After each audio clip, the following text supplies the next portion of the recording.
Henrique Pinheiro Machado, 77 anos, médico pediatra, candidata-se pela terceira vez à Câmara Municipal de Santo Tirso. Boa tarde, Dr. Henrique. Boa tarde. Agradeço ter aceito o nosso convite para a entrevista. Eu é que agradeço a vossa disponibilidade para entrevistar, enfim, e fazem uma demonstração que, de facto, em Santo Tirso há um pensamento democrático que não é extensível a toda a gente, nomeadamente à nossa Câmara Municipal. Mas pronto. Em 2013 teve 2.552 votos. Em 2017 teve 1.174 votos. Quais são as suas expectativas para estas eleições? Bem, as minhas expectativas são... as minhas expectativas são sempre majoradas, quer dizer, eu estou a concorrer, enfim, com a intenção de ganhar a Câmara. Mas, de qualquer maneira, eu penso, mesmo que não ganhe a Câmara, penso que terei muito mais votos do que tive na primeira vez, 2.400 e tal. É a primeira vez que Santo Tirso tem 6 candidatos à Câmara Municipal. Por que motivo isso acontece? Porque surgiram novos partidos a nível nacional. É a democracia a funcionar ou algum outro motivo? Bom, é porque de facto surgiram mais partidos a nível nacional e, além disso, os partidos, enfim, têm todo o interesse em concorrer para aumentar, para captar mais eleitores e aumentar a sua percentagem de votos a nível nacional. As autarquias não contribuem para aumentar, mas contribuem para fidelizar votos que podem ser úteis nas eleições nacionais. Como vê o atual panorama político em Santo Tirso? Estagnado há muitos anos, sabe? O panorama político de Santo Tirso, nós temos uma Câmara que se assenhoreou do poder, conquistou o poder, naturalmente, e acabou por se tornar, tornar dona do município. Quer dizer, hoje nada se faz sem a Câmara tem ação em todos os setores, mesmo naqueles setores, alguns que seriam institucionais de instituições independentes.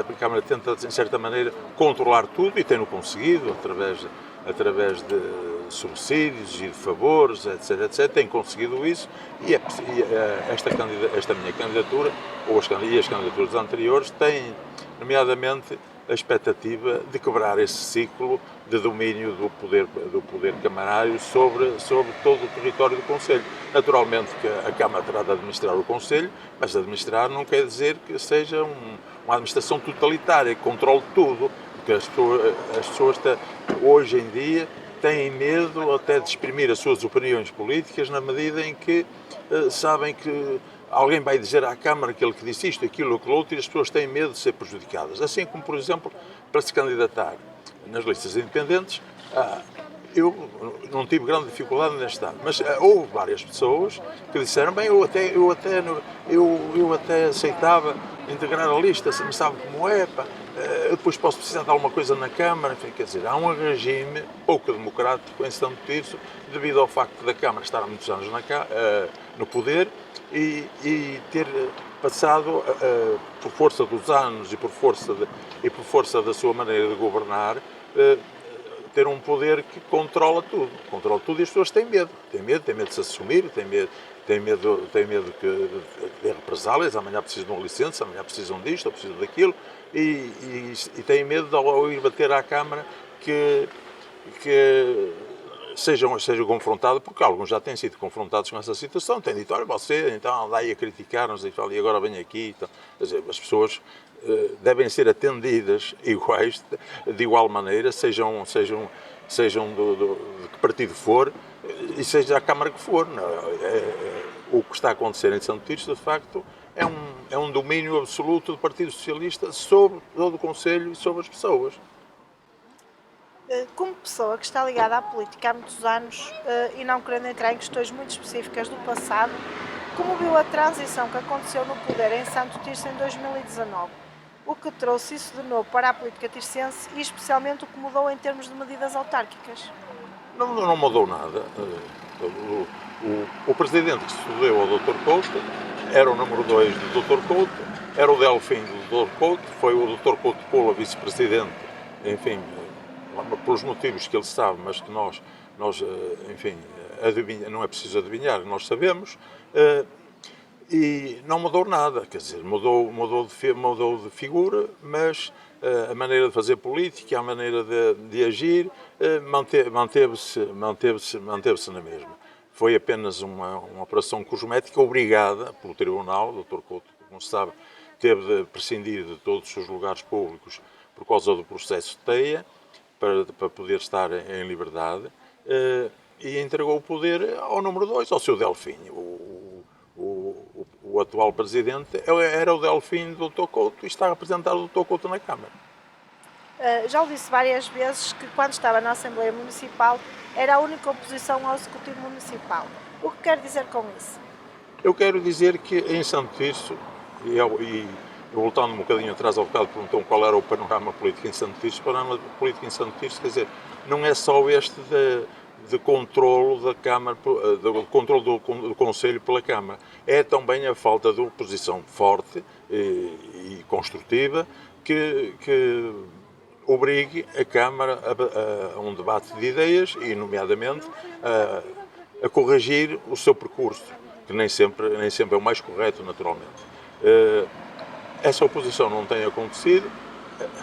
Quando eu estive na Assembleia Municipal, quando estive na Assembleia Municipal, constatei, enfim, já não era novidade nenhuma para mim, que de facto eu apresentava propostas, discutia assuntos, etc, mas não tinha ninguém que me acompanhasse. Era eu praticamente sozinho, o que levou o diretor de um jornal do nosso Conselho a dizer que, num comentário que fez de uma Assembleia Municipal, a dizer que a oposição era uma oposição de um homem só. E de facto era. Isso obrigava a um trabalho muito grande. Eu, nessa altura, tinha uma equipa que me trabalhava, que estudava os assuntos, porque uma pessoa sozinha, enfim, a tratar de todos os assuntos camarários, nós não temos os gabinetes de apoio nem que a Câmara tem, de maneira que temos de recorrer a pessoas que de boa vontade estudavam os dossiês e depois apresentavam propostas que eu apresentava, ou que eu apresentava também na Assembleia Municipal. Em que consiste o seu plano estratégico global de investimento? Bem, o Plano Global Estratégico de Investimentos consiste, primeiro, nós à partida, queremos, sendo poder, reduzir os impostos municipais, seja o IMI, como seja a retenção do IRS para zero, a retenção da derrama também para zero,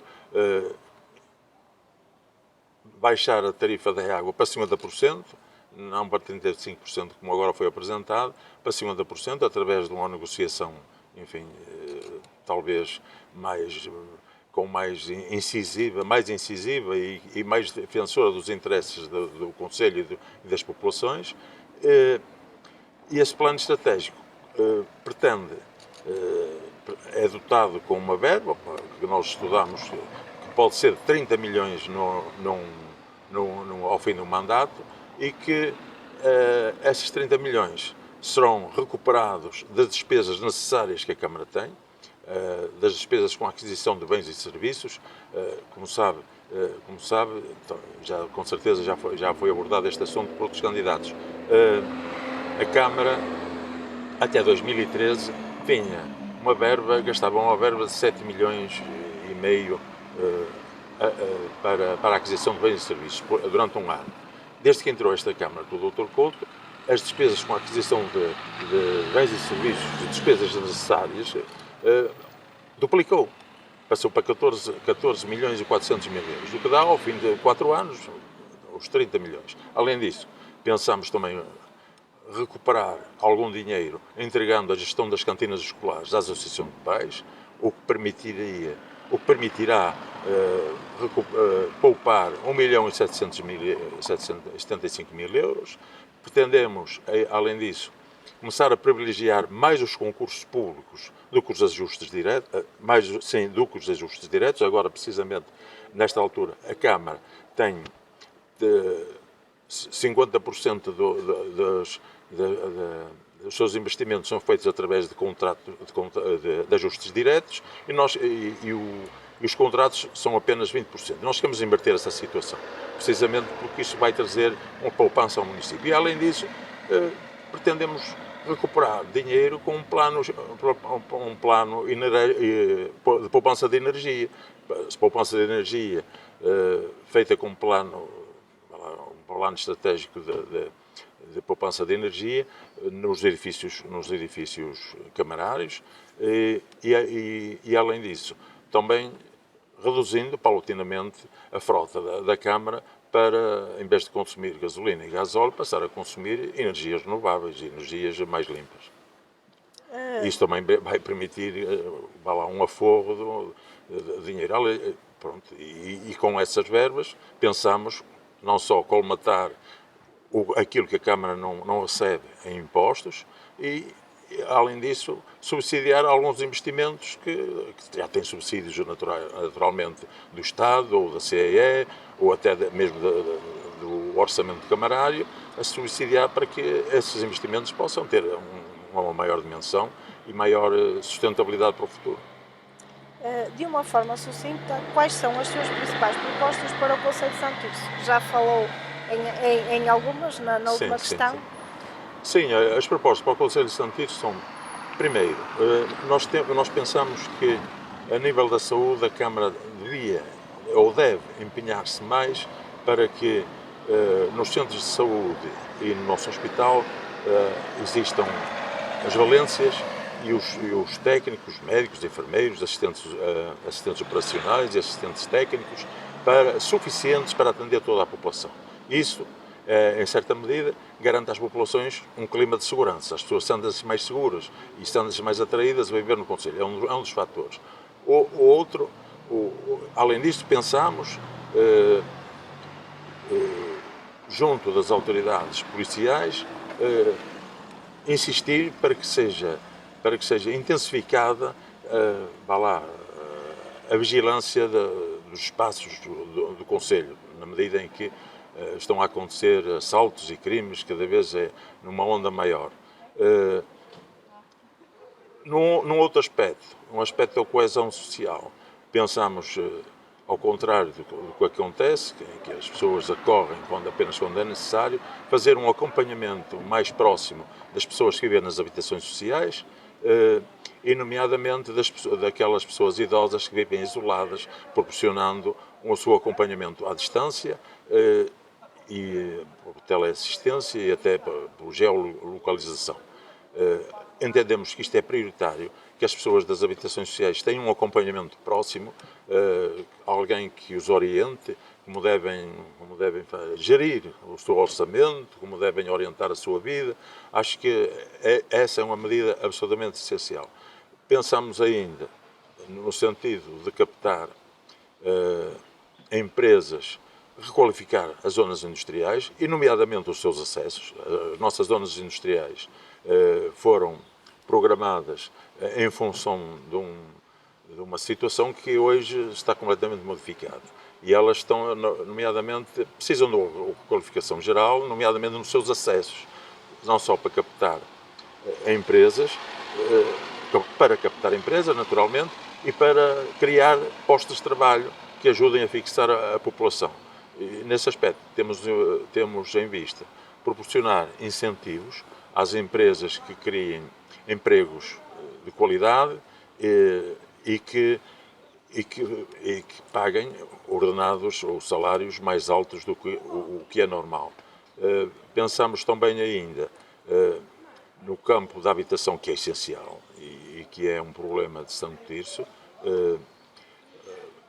que a Câmara comece a intervir mais na requalificação de prédios, na aquisição e requalificação de prédios que estão abandonados, na construção de habitações a custos controlados. Aqui em São Tomé de Negreiros há um caso paradigmático que temos lá em cima. Eu, quando era Presidente da Junta, havia naturalmente falta de habitações. E um dia contactei uma empresa que se propôs construir habitações a custos controlados. Essas habitações foram construídas e nós teremos, a nível do Concelho, procurar parceiros para que construam habitações a preços controlados. Não só fornecendo terrenos sejam municipalizados como incentivos a que as pessoas pratiquem preços razoáveis para a classe média, que é a classe que está a atravessar mais dificuldades e que muitas vezes quer ter uma casa digna e não consegue ter porque os seus vencimentos, o vencimento da família não é suficiente. Ainda num outro aspecto que temos como importante, é o aspecto cultural. Santo Tirso morreu, está morto em termos culturais. Acabaram com o Festival de Guitarra, nós pensamos reativá-lo, o Festival de Guitarra, a Feira dos Presépios. São Tirso era considerada a capital dos presépios, agora já não há exposições de presépios, e todas as outras atividades que eram feitas, como a poesia está na rua, a feira de exposição do melão casca de carvalho e dos vinhos tradicionais, até as tasquinhas são importantes no aspecto da coesão social, porque levam as pessoas a intervir, e a procurar esses eventos. As feiras de artesanato também deixou de existir, e sobretudo criar uma casa de cultura no Cineteatro, como já disse diversas vezes.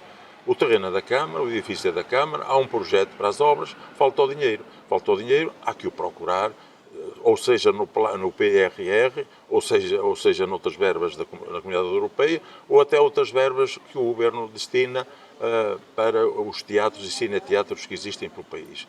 É absolutamente essencial criar uma casa onde as pessoas tenham acesso à cultura e às artes.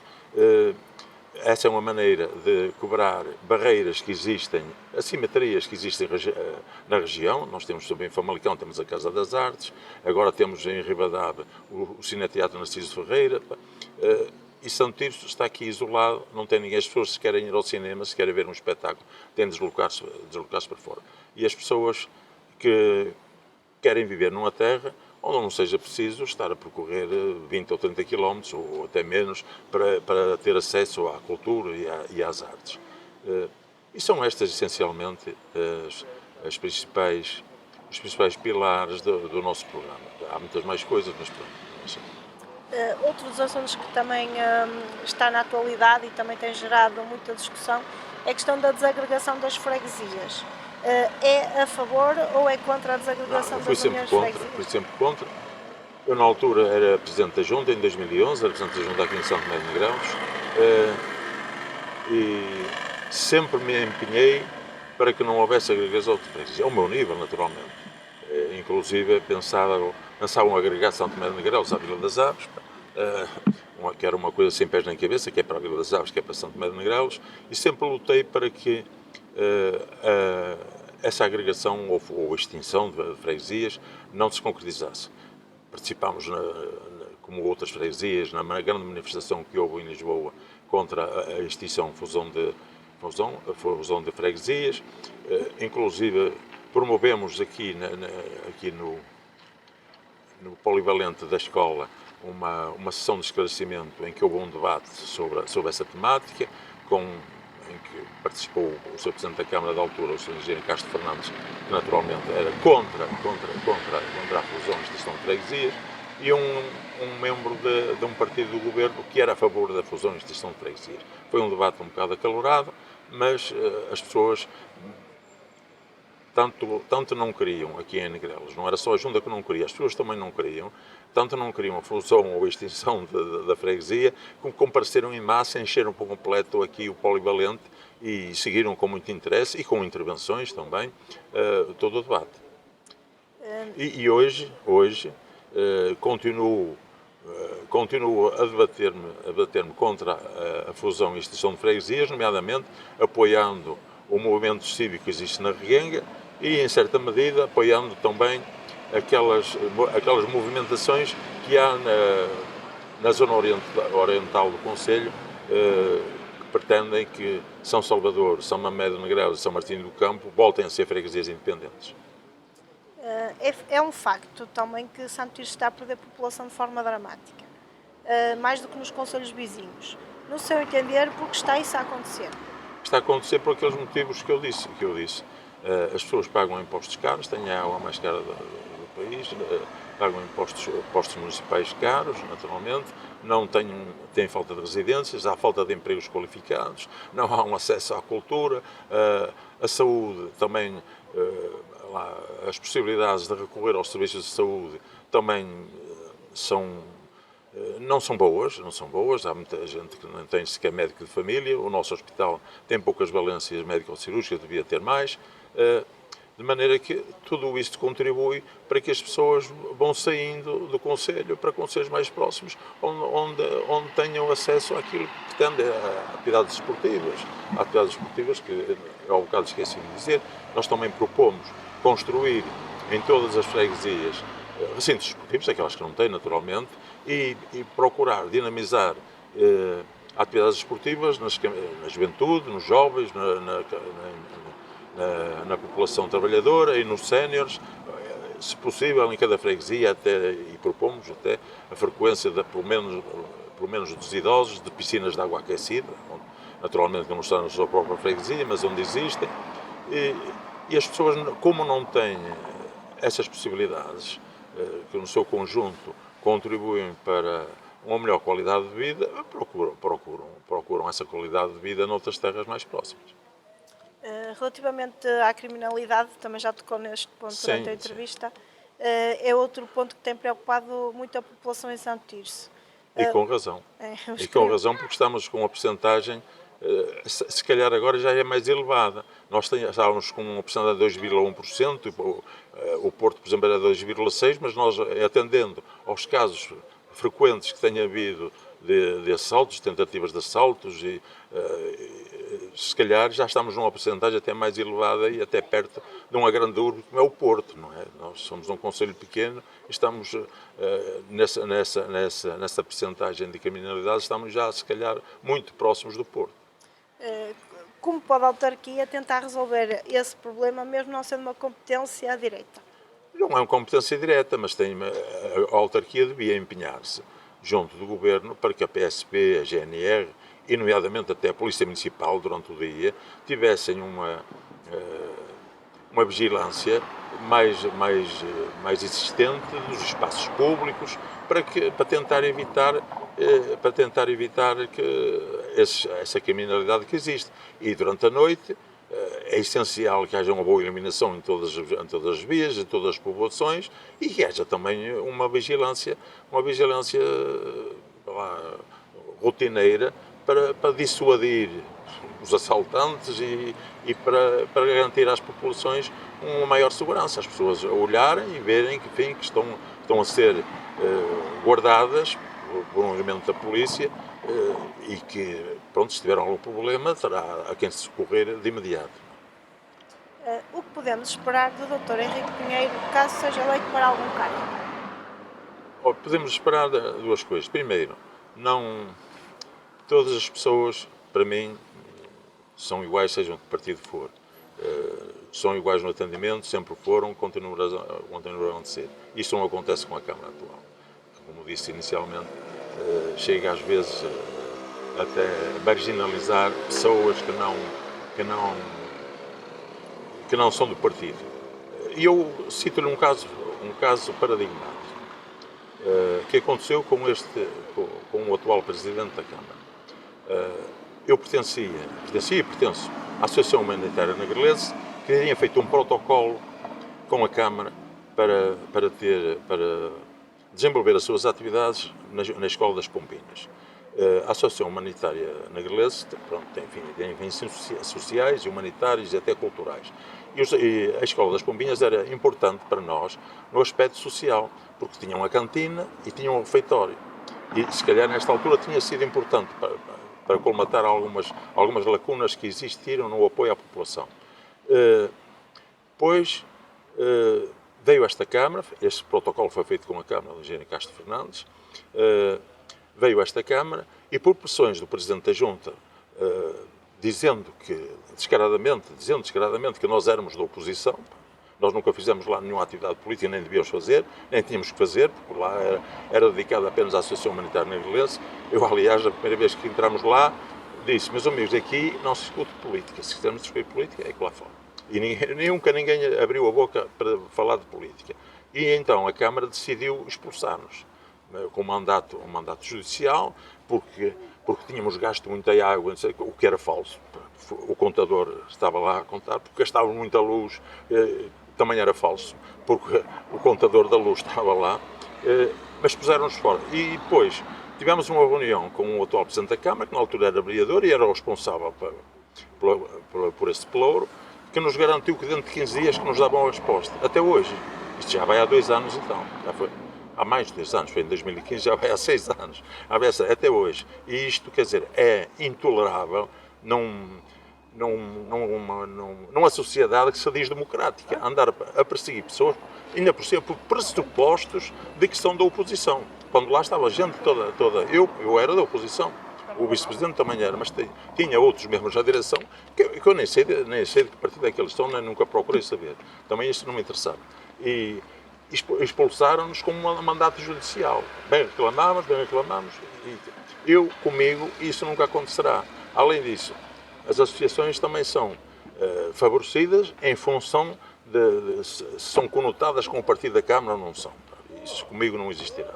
Todas as associações serão atendidas de igual maneira, terão subsídios que o justifiquem, como, por exemplo, as associações desportivas, as participam nos campeonatos concelhios, que a Câmara não paga as despesas que eles têm nas votações, nos treinos, etc.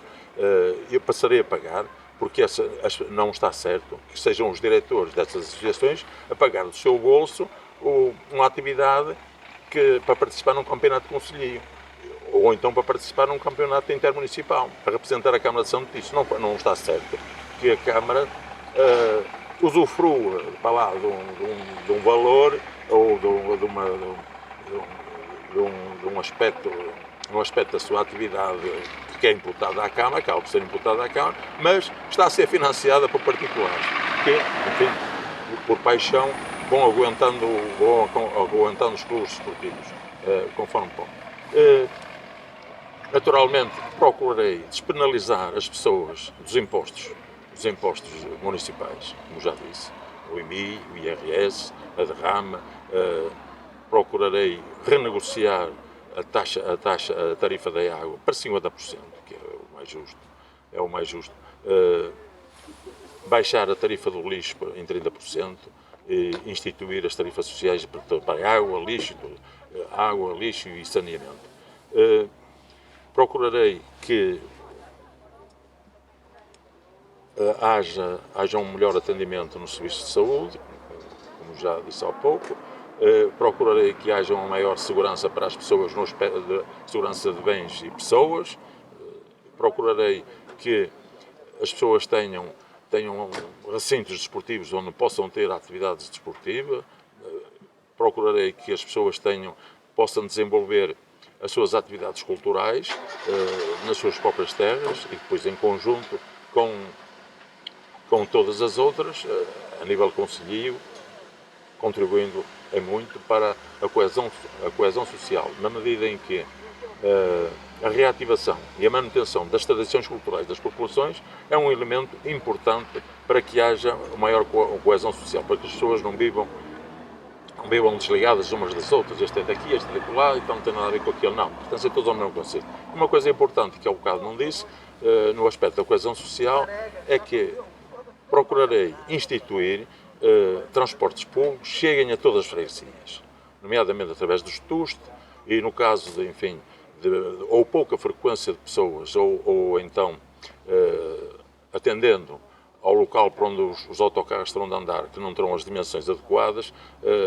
utilizando veículos de lotação mais reduzida e naturalmente mais pequenos, que vão a todo o concelho e levem as pessoas de umas freguesias para a sede do concelho para as freguesias, contribuindo para que as pessoas não vivam dissociadas ou isoladas no concelho, como acontece. É um caso Monte Córdoba, está praticamente isolada em cima no alto do Monte da Assunção. Vilarinho, que de cada passo se lembra de que quer ir para Vizela porque está mais perto, porque está desvinculada desvinculada, vá lá, socialmente, da sede do Conselho de Santo Tirso e do Conselho de Santo Tirso, e eu tudo farei para que, de facto, essa coesão social exista, para que o Conselho, as pessoas, como digo no programa, que as pessoas se sintam felizes de viver em Santo Tirso, ter boas condições, ter acesso aos serviços essenciais, nomeadamente à cultura, e que tenham orgulho na sua identidade, porque veem que é respeitada, são respeitadas as suas tradições, são valorizadas as suas tradições, são apoiadas pela Câmara e valorizadas, nomeadamente naqueles eventos que se realizam em Santo Tirso, como o Mercado Nazareno, como o Santo Tirso às Cores. Procurarei, ao contrário do que se faz agora, em vez de ir buscar empresas fora, procurarei dentro do Conselho que as associações que existem e que naturalmente tenham capacidade para isso, que sejam elas a organizar estes eventos. Tem duas vantagens. Primeiro, movimenta as pessoas do Conselho, contribui para a coesão social e, segundo, evita que esteja a gastar dinheiro que sai para fora do Conselho. Além disso, também procurarei que o comércio tradicional tenha um novo impulso, apoiando a Assiste, não é tentando controlar a Assiste, apoiando a Assiste nas suas iniciativas e nos seus empreendimentos, apoiando e subsidiando dentro do possível. E uma outra coisa também importante que poderão contar, se eu estiver, é que passarei a dar aos nossos bombeiros subsídios adequados às suas despesas diárias ou mensais e para a aquisição para a aquisição de material necessário à sua atividade, desde que não seja subsidiado pelo Governo, naturalmente, ou então num aspecto complementar. E essencialmente é isto. Há sempre mais um ou outro pormenor que escapa, mas essencialmente é isto. Para finalizarmos então esta nossa conversa, que mensagem quer deixar a todas as pessoas do Conselho de Santo Tirso? Eu quero deixar uma mensagem às pessoas do Conselho de Santo Tirso que, primeiro, que sejam orgulhosos, tenham orgulho na sua identidade do Conselho e que contribuam para isso. E contribuir para isso não será manter esta Câmara, que já se viu que é uma Câmara sem rumo, que anda a navegar ao sabor das marés, nomeadamente nós vimos no caso do incêndio do Canil, vimos o que aconteceu e ainda não se sabe o fim, e acontece agora com a renegociação da da água. Se vê que, de facto, a Câmara não tem um rumo certo, não anda ao sabor das marés. E, além disso, é uma Câmara, enfim, que já está muito desgastada, com vários problemas. Já tem 40 anos de poder, está muito desgastada e as ideias novas já não existem, são apenas repetições de ideias e nem sempre aperfeiçoadas, que às vezes algumas até são boas, mas podiam ainda ser mais aperfeiçoadas. E além disso, é uma Câmara que precisa de mudança de ares. É preciso haver uma mudança de ares. Estou-me a rir, porque li um dia destes